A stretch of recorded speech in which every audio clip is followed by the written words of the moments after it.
Hello and welcome back to the channel.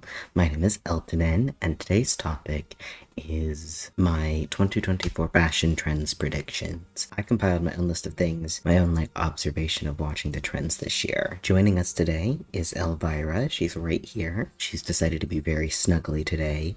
We'll see if that continues. Skinny jeans are one of those things that everyone says is constantly trending. It's definitely the year that skinny jeans are back. So it's not that I predict that skinny jeans are going to be trending, but everyone's going to be talking about skinny jeans trending, whether or not they actually end up trending. I'm a big proponent of wear whatever damn pants that you want that makes you comfortable, and skinny jeans are not the pants that make me comfortable either. Coming a little bit out of left field is an accessory that I don't think will end up being a big trend, but one of those mini little trends, and that is the Bayonetta shape of glasses. As a glasses wearer myself, finding glasses that work for you is a very tricky process to do your face shape and the thickness of the lenses and everything. So I don't think that people who need glasses will be wearing the Bayonetta glasses, whether they have actual glass in it or they turn into a kind of tinted glass. I think they'll end up trending at some point. This is not so much a trend and more so just a fact of the world. Every season, every year, business casual is trending to a point where it's kind of just a staple of existence because people have jobs and sometimes those jobs are involved in the office and thus you need office wear. Business casual is trending, slacks, blazers, white button downs. I do think a twist on it this year, if I have to say anything, is more women in ties. So the bag trend this year, I know every year there's always a bag that everyone wants. The Dior saddle bag was very popular last year. My prediction is that people are going to be wanting a big bag, a diaper bag basically, something that will fit absolutely everything they could ever need. Laptop, binder, bookcase, pencils, this is going to be the jack of all trades bag. Is it probably easier to just get a backpack? Yes. Backpacks aren't going to be trendy. It's going to be a specific brand of bag, and it's probably going to be too damn expensive for what it is. This past year, red was the big color that every season it was red is trending. The color red is trending. Red for winter, red for summer, red for your grandma's funeral. So this year, I'm throwing it out into the wind and saying that the color purple is going to be trending. Color. Also think that leopard print and cheetah print are going to be back. I know cow print's been around for a while, so I think it's going to switch back over to the leopard and cheetah print following that Y2K era. Don't bite me. Tights are beginning to get back into fashion due to the coquette and ballet core that it's been going around. I think colored tights and pattern tights are going to be big again, as adding that pop of color to neutral outfits or a very good layering piece. And also pattern tights are just cool. This one surprised me for being on lists, but I also think that it's very interesting because I know people were talking about we've had a lot of cargo pants last year, as well as alternative ways of wearing your clothes. Here's how I use this skirt as a top. So I think what's going to start getting big next year is going to be modular clothing, either a clothing that can be worn in 3 different ways, like a cardigan that's a shirt, a cardigan, and a skirt, or in the sense of the tunnel vision pants that have all these zippers on it, so you can essentially zip off section of it, so it's both a wide long leg pant as well as a pair of booty shorts and everything in between. So modular clothing are going to be big, as well as clothing that can be worn in a variety of different ways. Bomber jackets were very big last year, and they kind of tend to do an on and off. One year they're very big, but the next year they're not. The style of jacket that's still going is going to be an aviator jacket, similar style to the bomber jacket, but slightly different. More so that brands have an excuse to have you buy another damn jacket that does the same thing. Clothing with different styles of waist. You have your empire waist, you have your hourglass waist, A-line dresses. I saw for a lot of lists that are going to be really big. Oh, bye-bye. Oh, I have all of your hair all over me. Ma'am, why are you small baby. Now, the styles of waist fluctuate a lot, and it's this prediction less so like, oh, this is definitely gonna happen, and more so, oh, I think it's really cute. So Sabrina Carpenter, who I have her perfume like right here. Sabrina Carpenter is starting to get really big again, and a lot of her outfits have that little drop waist just because she have that short torso, long legs. I think drop waists are gonna start coming back into fashion. Layering has been a very big thing over the past couple of years, and it's always been a very big thing in the alternative community. Layering, I think, is going to continue that trend of just being in fashion. If anything, I think it's going to happen more as more people get more comfortable and realize like the different ways to layer, especially in like your hotter climates where it gets really difficult to layer pieces. Leaning into like a sheer trend and have essentially a very lightweight shirt with big old like fancy sleeves, and then like your regular cheese shirt on top of it. That way it's not too hot, but you still have like that effective layering. I'm gonna try to start layering more pieces in my own wardrobe. Along with layering, I think also mixed textures have started to like slowly come around where you kind of just, it doesn't matter what the texture is, you're putting it together. Even if they kind of like clash, they're gonna go together. You get like your crochet and your silks, your velour and your denim, and like all of like the random different textures, they just all go together. Along with that, I hope to see a little bit of patchwork clothing as well, in addition to that, but like patchwork clothing that combines so many different fabrics instead of just like, oh, denim patchwork jeans, which are all denim. Leather jackets have always been trending and they always will be trending, so I expect them to be trending again. I know last year had the moto jacket that was really big, but if you've had a leather jacket and you like your leather jacket, just keep your leather jacket. It's always going to be trending. Metallics are always in trend. They're always going to be in trend.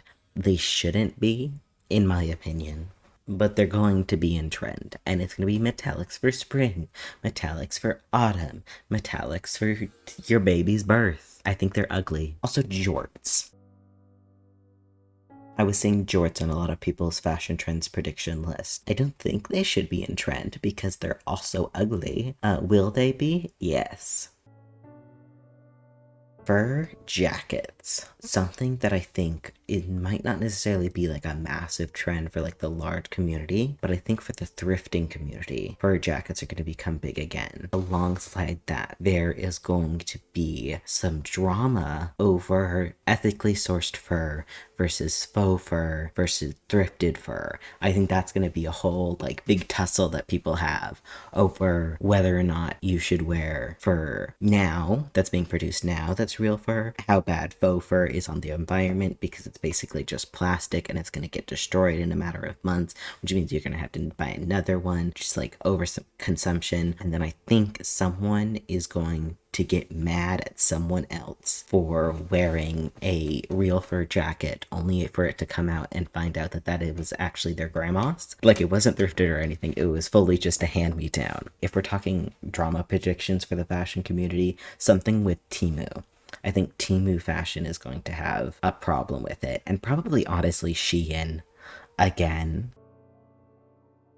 Velour tracksuits are going to be a micro trend. I don't think they're going to be a big trend throughout the year. I do think they're going to come back for a little bit. Everyone's going to be obsessed with them. Maybe like Paris Hilton has like a line that she comes out with velour tracksuits, and it becomes really big for like a short amount of time, and then nobody cares. It would be wild if Kylie Jenner came out with velour tracksuits, because I know she has her brand Kai that had that leather drop a couple of weeks ago. It would be insane to go to a velour tracksuit from like that, but I think it would also be really funny to watch go down.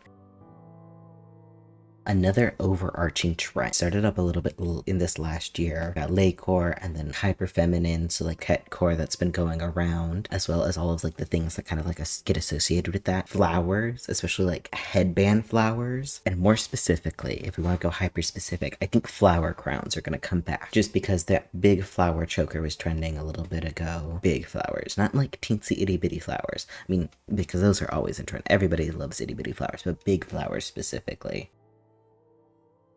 So alongside the coquette core, pastels are going to be trending again because it fits into this like big overarching core of the year. And you know how we had like the dark academia and the cottage core. So pastels are going to be very big, not only because the color of the year for 2004 is like that soft peachy one. And as we all know, the color of year is like constantly everywhere, whether or not people actually buy it. But pastels are going to be big again. You might even see like the rise of the Lolitas again. I would love that.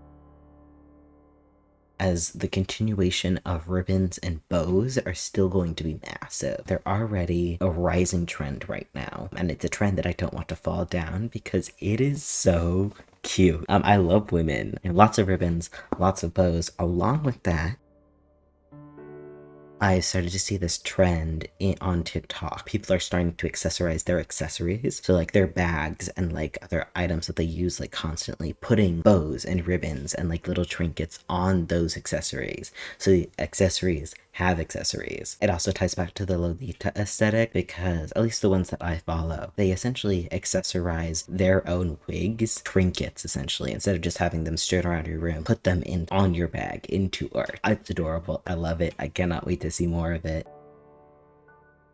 On the opposite side of that, the literary rival to this like coquette soft core, like soft, like hyper feminine core, we're gonna have the rise of a more grunge core, and it's gonna have some name that people are up in a tizzy about, probably grunge core, and people are gonna be like, but it's just regular grunge. The name, it's gonna be rebranded, edgy and darker. It is, however, definitely going to look like old 2014 Tumblr. I know that's been a prediction year after year since 2020. Like Tumblr's coming back has been like a big prediction like every single year. I don't think it'll come back in full swing, but I think it will essentially be that response to like the coquette core is going to be this darker, grungier, less clean girl and more messy girl aesthetic. Along with that, I think maxi skirts are kind of have been like a trend year after year. I think pleated maxi skirts are going to be the big thing because it ties back into a little bit of the grunge, even a little bit of the coquette, and definitely that business casual. So they're going to be big again. Another prediction that I have is like the big vampire sleeves are going to start to get big just because it fits into like so many of the other trends that we've been seeing. Lots of like interesting layering pieces. It's an interesting like form for like a very sheer clothing is to have these big sleeves. Lolita, grunge, coquette, like big sleeves, whether or not they be like a big like Victorian vampire sleeves that's open and big right here, or if it's like a bishop sleeve that's like a bishop or balloon sleeve that's real big and then comes real tight to the wrist. It'd be interesting to see if like the Martin Margiela shoulder comes back because everyone's been like obsessed with the tabby boots for the past like couple years. So like the shoulders coming back would be very interesting. Shoes wise, I know every year there's like the different shoes that are on trends. I know Adidas Sambas are really in. I think it would be interesting if the fashion girlies tried to style athletic shoes as like regular day-to-day shoes, because the Swifties have been getting into football, so like having a football shoe or a cleat, having either like a shoe brand come out that's supposed to mimic that but like as a day-to-day shoe, or just fully trying to wear athletic shoes as day-to-day shoes. This is a shot in the dark, but cloaks, like fully a cloak or capes, again, shot in the dark, unlikely to happen. I want it to happen though because it's fun. So probably in like the alternative community is the easiest way you can see this happening. It'd be so fun, and the only reason that I'm not willing to spearhead cloaks coming back is because it's too damn hot to be wearing a cloak in the desert. So if you're literally anywhere else that's not over 110 degrees in the summer, please be wearing cloaks. Thank you. Slow fashion, thrifting, reusing old clothes, mending your own clothes and things like that, and then also like restyling old trends or old trends coming back that you already have in your closet is going to continue to be like a massive thing, especially in like the online fashion world. Reusing old garments, reusing discarded fabrics. I think thrifting for fabrics and then turning those fabrics into thing, it's really popular in like the cosplay and like historical fashion community. I I think that's going to cross over into like the mainstream fashion community. Is they're already thrifting for clothing, why not thrift for fabrics to make into your own type of clothing? I think that's going to become really big, and then people are going to fight about it, finding brands that aren't trying to pump out things over and over and over, but putting the work into making good high quality garments. I do think that there is going to be a new brand that's going, like a new fashion brand that's going to rise really quickly because it's supposed to be this slow fashion, and then they are going to be discovered as using fast fashion or drop shipping, and that's going to be a whole kerfuffle. I think thrifting is going to continue to be big. There's still going to continue to be that discussion of, if you have money, should you be buying from thrift stores? And if you don't have money, is it a problem when people come in and clear out all of the cute clothes and things like that? I think that's going to continue to be a conversation, and it has been ever since thrifting has gotten big. That's for a different video. Reusing old trends or turning old trends as like a starting blocks to make a new trend is also going to become big again. I think starting to mend your own clothes, to right now it's a very like not niche community, because mending your own clothes has been a thing since the dawn of clothing, but I think it's going to start to become larger again, where people are more willing to fix what they already have instead of just throwing away if it gets destroyed. Those are all of my fashion predictions for 2024. I appreciate you all being here. Elvira does too. She just decided to go nap somewhere else, but thank you all for coming, and I will see you guys next time. Bye!